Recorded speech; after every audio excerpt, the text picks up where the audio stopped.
Hürmetli vatandaş, bugünkü leksiyalarımızı başlayımız. Leksiyada Sadakaca Rozo Washington'da sözdeyimiz. Bugün sağa 2020 yıl 3. ayının 3. günü haftada Perşembe.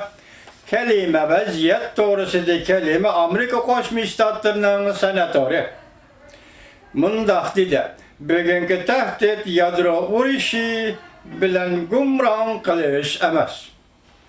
Belki pen texnika yalgan haber, uçar ve siyaset dogmasına vasıf kılgan soğuk münasibetle uğraşıdır.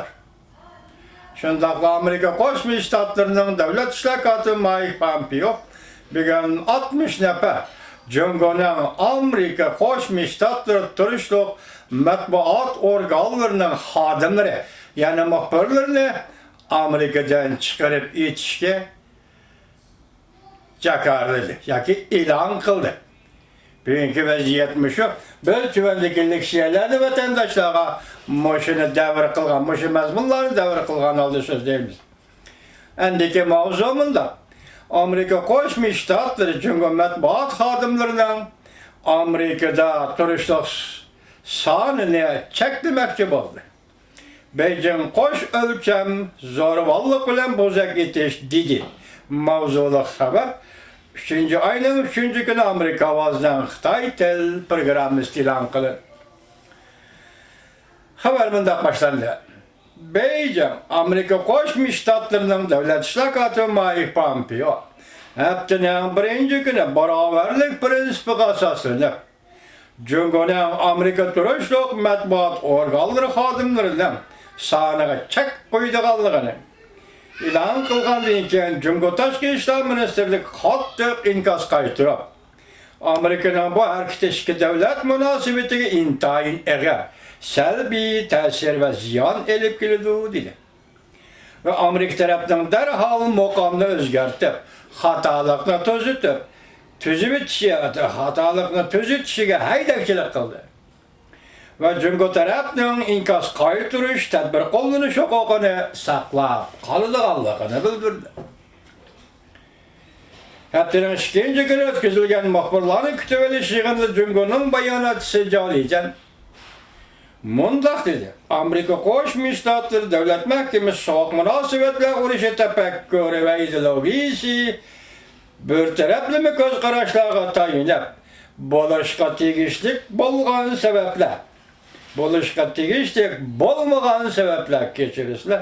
Sabablar bo'yicha Cumhuriyet matbuotlarining Amerika turishlik organlariga siyosiy bosim ishlatdi. Cumhuriyet taraf bunga qat'iy qarshi turdi va qattiq ayblaydi. Jolijan mundaq dedi. Amerika taraf soğuk munosabatlar urushi tafakkuri va ideologiyasida chim turib, Cumhuriyet muxbirlariga besim ishlatish harakatlarini o'zlik-so'zlik yuqori ko'tarib, Cumhuriyet matbuotlarining Amerikada xizmatlarini qanoat yaydirishiga qattiq to'sqinlik paydo qilib, Cumhuriyet matbuotlarining inovatiga eg'ir ziyon zahmat yetkazdi. Bayonotchi Jolijan mundaq ko'rsatdi. Amerika bir tarafdan axborot erkinligini ko'z qilib, yana bir tarafdan Cumhuriyet matbuotlarining Amerikada normal muxbirlik qilish faoliyatlarini to'sqinlik qilganligi Amerikaning atalmış axborot erkinligining saxtaligini oshkorlab berdi. Bu qiyip yalang'och qo'sh o'lcham qo'llanganlik va zo'ravonlik bilan bozak qilishdi. Bayonotchi mundaq ko'rsatdi. Navbatdagi Amerika Cumhuriyet munosabati vaziyati ostida Amerika tarafining bu xil harakatga davlat munosabatiga eg'ir salbiy ta'sir elib keladi. Cumhuriyet turishlik chet el muxbirlar klubi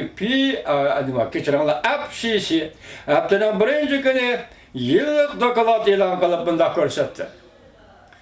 Jungo aloqador taraflar nəhayət zor kuch bilan viza qo'yib berishni qurol qilib, chet ellarning Jungoda turishlik muxbirlariga tahdid soldi. Doklattımında gösterildi. Hiç bulmagan 12 nefer çetlerlik muhbirlerin Beijing'de turuşluk müddetiga 6 aylık vize koyup berdi.